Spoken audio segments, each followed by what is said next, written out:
What is up, Buttercups? We're here with another ReZero episode recap, back with episode 55, or you could say season 3, episode 5, A Dark Torrent. Regulus is being a freak off the bat in the start of this episode. We got a preview of it from the last episode. He's asking Amelia if she's still a virgin. Me personally, I thought she was gonna say she's not because I thought she'd probably think her and Subaru kissing means she's not a virgin, since she did think that's how babies were made. But she goes to shock me and even Regulus. He doesn't even know what being a virgin is. And Regulus with his freaky self is extremely turned on by this, basically. We get another one of Regulus's wife, I think. He calls her number 187. Did he always have Amelia earmarked since 400 years ago when he first saw her? That's kind of creepy. She was actually a kid the first time you saw her. Or maybe just carried over from Fortuna, because I'm pretty sure he asked Fortuna to be his 79th wife. Maybe he just has an earmark for an elf now, or half-elf. Was Fortuna even a half-elf? But yeah, he has 184 apparently at this moment. Over 400 years, he's gained 106 wives. I had to whip out the calculator real quick, couldn't do the mental maths. This man is averaging 3.7 wives a year.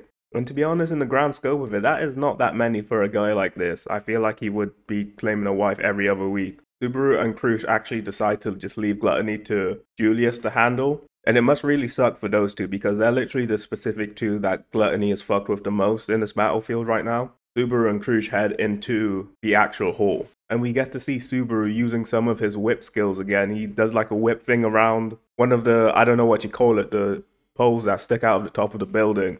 And swings across with Crush in hand. Got the female heroine in his arms whilst he's swinging across buildings. He's starting to look like a real isekai protagonist. So Subaru and Crush get into the main guild hall area. And there's just a litany of fuckery and deception coming from Lust in this sequence right here. So they get in and there's a big dragon straight away. You assume that's Lust. Crush and Subaru just go ham on this dragon.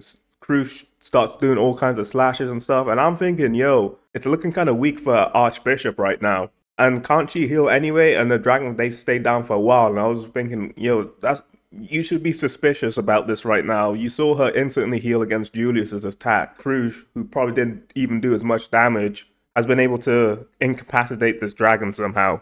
And there's also a little girl there that I guess they assumed Lust was just using as bait, just in the middle of the guild room. From this moment, I knew, like, this girl is sus. She's definitely gonna explode or something. It turns out the girl is Lush. She has the ability to transform, but I thought it was gonna be something like a Mojito style thing where you think the person is okay and then she just explodes for some reason or something. I knew something fucked up was gonna happen with that girl. I didn't expect her to be Lust. So let's talk about Lust's ability that she's displayed so far. She's able to transform herself into seemingly anything. So she was the dragon outside. She just transformed into a dragon. I wonder if she has to see the appearance first or touch someone. She turns into Amelia as well later on, and I assume she hasn't touched Amelia. So I think she just needs to know the full. I think she can just transform into anything she wants, like literally anything. If she wanted to turn into a trash can, she probably could. We haven't seen her turn into anything inanimate, so maybe she can't turn into inanimate objects. And the ability to transform yourself into anything is quite fitting for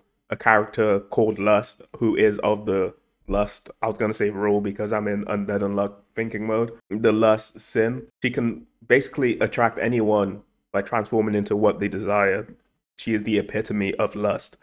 But we're also about to see she's the epitome of evil as well. Now, her ability doesn't only extend to transforming herself, she can actually transform anyone else as well. That leads me to the question of inanimate objects as well. Can she transform inanimate objects? I'm guessing she can just work with living things to transform, but you never know. These authorities can be pretty broken. Maybe she can transform anything. But she technically does transform inanimate objects because she changes clothes as well, or are her clothes just treated as a part of her? But going back to her being able to transform other people as well, that dragon was actually someone transformed. So Subaru and Crush just fucked up a poor innocent civilian.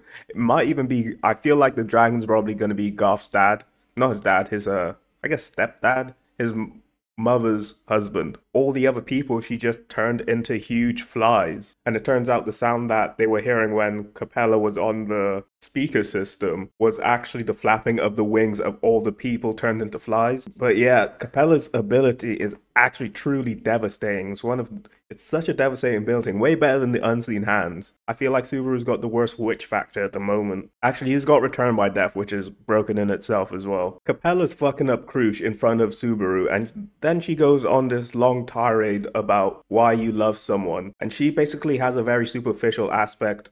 I don't know if it's actually an aspect of love. I don't think she truly believes there is love in the world. Being lust, she probably believes all there is lust. You just like the look of someone. And this rant is going on, and her voice is actually so annoying. The voice acting cast is actually perfect. It's the most annoying voice you could have that does monologues, and she loves to yap. And it's so high-pitched and grimy, and she's so arrogant. Yeah, it's a good character. I'm annoyed by the character, but that is by design. Capella's an interesting character. She even transforms into Amelia and starts to speak like her as well. So Capella's actually an amazing voice actor as well. She can take on the voice of anyone she mimics probably. She probably just literally changes her voice box in order to sound like the person. I saw a comment somewhere and it said, Capella is the embodiment of when your girlfriend asks you, would you still love me if I was a worm? And I think that is just so apt, because that's essentially what her whole tirade is still about. If you find something disgusting, can you still say that you love it? Why do you still love it? But you obviously can. There's different types of love. She's just one-dimensional thinking about looks. And these archbishops are so erratic and wild. She actually rips herself in half in her form as Amelia, making Subaru see it, grabs herself by the hair and just rips herself in half. And imagine you see your loved one just do that to themselves. The look in Subaru's eyes right here, he is traumatized. And to go more into that erraticism of these archbishops, he just transforms her arm into a lion and rips off Subaru's leg. Just out of nowhere. Insane. And she won't even kill Subaru straight away. She even in the open leg wound, she drips some of her blood. She says which is infused with dragon blood, but she's kind of infused with everything. But she might actually be part dragon. That's maybe where she got the dragon form from. Like that was maybe a brother or maybe even her parent. But yeah, this dragon blood mixing with Subaru, putting him in a world of pain. It looks like there's worms wriggling into his leg. The dragon gets back up and lets off with Boro breath. But we come back outside to the fight with Wilhelm, Ricardo, and Garfield against the two other cult members. And we see the dragon's breath attack blast from their perspective. But we quickly move on to what Anastasia and Kirikara's doing. But shit is going wild everywhere, I guess.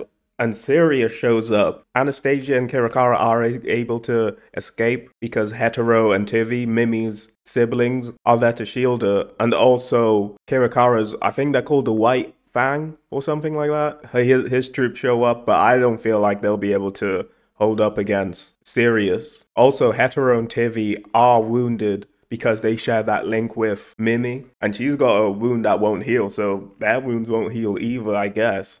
And in this penultimate scene of this episode, we head over to what Reinhardt's doing. He's still just held up there. I'm surprised Reinhardt just go in fast and knock out your dad, man. Like, well, what are you hesitating for? You're Reinhardt. But our man Otto comes in to save the day. He sends a little bug that distracts Reinhardt's dad for long enough for Felt to do something. And then Reinhardt comes in. I feel like he could have done that anyway. But glad to see Otto's fine. Apparently, those guards I was saying about, they showed up when Gluttony showed up where Otto was. And Otto was just able to escape. Lucky guy, my guy Otto.